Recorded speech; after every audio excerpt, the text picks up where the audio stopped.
Merhaba arkadaşlar. Dikkat ederseniz çubuğum büyüdü. Çubuğum büyüyünce ne oluyor? Haber arasında gazete manşetlerinde gündemi değerlendiriyoruz. Hemen vakit kaybetmeden ne yapıyorum? Rısti diye haberlere geçiyorum.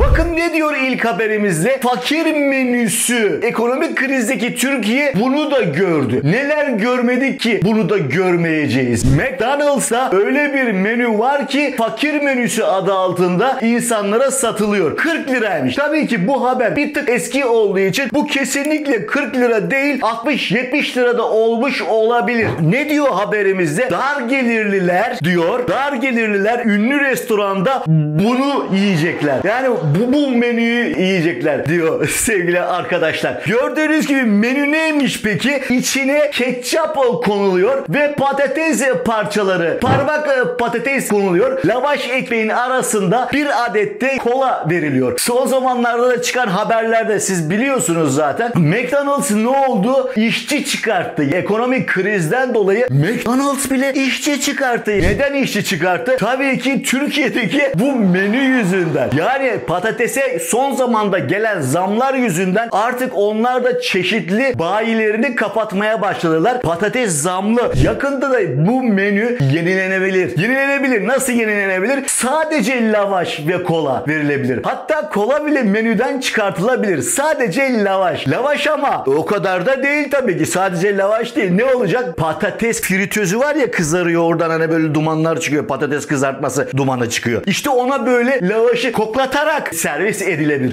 İşte onun fiyatı 40 lira olmuş olabilir. Yani lavaş ve patates kokulu menü. Zaten dünyada da büyük bir kriz var ama ve lakin bizde bilinçli olarak Türkiye'de ekonomi çökertildi. Profesör Doktor Bilge Yılmaz Fatih Altaylı'nın programına katılmıştı. Orada detaylı olarak açıkladı. Biz 2018'den sonra ne yaptık? Türk lirasının dolar karşısında yabancı paramızın değersizleştik. Hatta bir onu biz politik olarak yaptık değil mi? Hani öyle bir söylem oldu. Evet, öyle bir söylem yaptık. Ya siz eğer ileride Türk lirasının değerini kaybettireceksiniz, doları aşırı değerlendireceksiniz, hangi para cinsinden borçlanmaya ağırlık verirsiniz? TL. Biz ne yapmışız?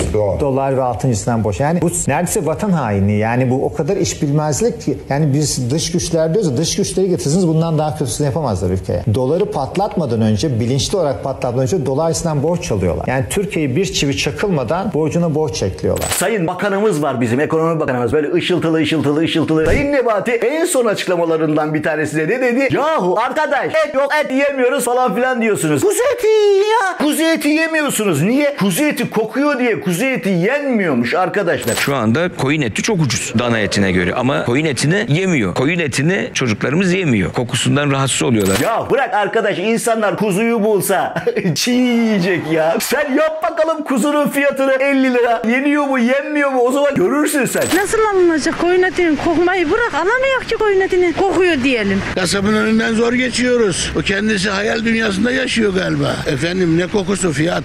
Kuzunun da fiyatı nereden baksan büyük gross marketlerde dahi 300 liradan aşağı değil. Yarın bugün onun fiyatı da 100 diye girecek. Haftada ete, bütün et camiasına %10 zam geliyor arkadaşlar ya. Diğer habere geçiyorum. Diğer haberde ne diyor? Oy pusulasındaki tuzak. Bakın çok önemli. Son zamanlarda YSK'nın yaptığı oy pusulasındaki sıralama da zaten şaibeli olduğu söyleniyor. Bu kadar mı olur denildi. Pusulada Erdoğan'dan sonra İnce geliyor diye. İlk olarak YSK Başkanı ismin çekileceği, bakın topları ve onlardan birini çekiyor. Yalnız dikkatinizi çekelim. Okla da gösterdik. En arkadaki sırada olan topu, arkada ve kendisine yakın olan topu çekiyor. Hiçbir karıştırma yok. Burada neden tuzağa dikkat deniyor? Şimdi oy kullandığımızda biliyorsunuz, stampayla vurduğumuzda orada o mürekkep hemen kurumamış oluyor ve onu içeriye doğru katladığımızda orada vurduğumuz mürekkep karşı tarafa geçebilir. Yani Kemal Kılıçdaroğlu'nun şu yuvarlağın içinde evet yazsa dahi mürekkep bulaştı bahanesiyle o oy geçersiz sayılabilir. Aman gözünüzü seveyim. İyice böyle bir yerleyin, mürekkep iyice kurusun. Hemen diğer habere geçiyoruz. Bakıyoruz ki ne diyor? Şatafat konvoyu. Bu konvoy meselesi aldı yürüdü. Diyorlar ki ya itibar. Vay anam vay.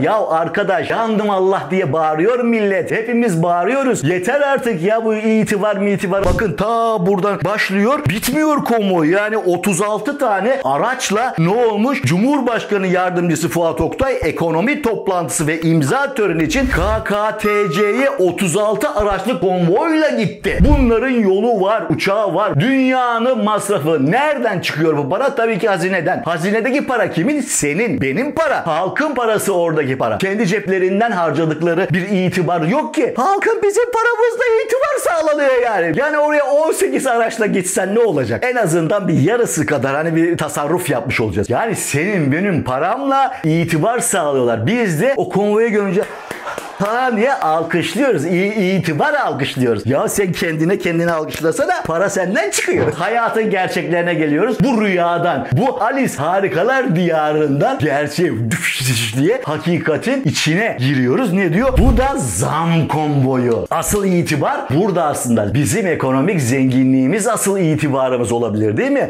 TÜİK'in açıklaması vardı biliyorsunuz. Enflasyonu kaç açıkladı? %50. Fakat ENAK kaç açıkladı? %112. Karpuz kilosu 30 lira diyor. Karpuzun kilosu 30 lira. Bir dilimi, bir kayıklık karpuz aldığında 51 lira. Herkes karpuz dilimine ortaklaşa girecek. Çuval çuval alınırdı eskiden. Şimdi taneyle alınıyor. Gerçekten bu bizim ilerlediğimizi, itibarlı bir ülke olduğumuzu gösteriyor. Öyle demeyin. Niye? Çünkü midene göre alacaksın. Bugün, yarının belli değil. Her yerden kitlendik. İşte bunlar bizim ilerlediğimizi gösteren çok büyük değerlerimiz arkadaşlar. O yüzden oyu kullanırken Millet İttifakı aman mürekkebe dikkat. Yan tarafında bir haber var. Ne diyor? Yeni doğan bir bebeğin aylık masrafı 6.645 lira. Ne deniyordu? 3 çocuk, 4 çocuk, 5 çocuk. Nereye yapıyorsun bu çocuğu? Alo. Ürünleri taneyle alabiliyoruz değil. Taneyle bakabiliyoruz da. Yani artık biz at gözlüğüyle bakmak zorundayız. Böyle geniş açı bakamıyoruz. Kiloya doğru bakamazsın. Eskiden böyle çuval çuval bakıyorduk. Şimdi sadece ne oldu? Açı daraldı. Çocuk sahibi olanlar altın biriktirir gibi önceden daha çocuk doğmadan bebek bezi biriktirmeye başladılar arkadaşlar. Bebek bezi yatırımı, bebek bezi fonu, bebek bezi kasası. Eskiden bebek bezi yoktu. Şimdi çok şükür bebek bezi kaynıyor ortalık. Her şey var, her şey var. Ama alamadıktan sonra... Evet arkadaşlar, gördüğünüz gibi ülkemizde, güzel ülkemizde her şey var. Bolluk, bereket, gırla, gani. Fakat alım gücü yok. Bunlar ne olacak? Çöpe mi gidecek? Her şeyin olması pek bir anlam ifade etmiyor değil mi? Bu bizim refah içinde yaşadığımızı göstermiyor. Yani orada var. Orada bir köy var. Gitmesek de görmesek de o köy bizim köyümüzdür kafası gibi. Orada bir var uzakta, o köy bizim köyümüzdür.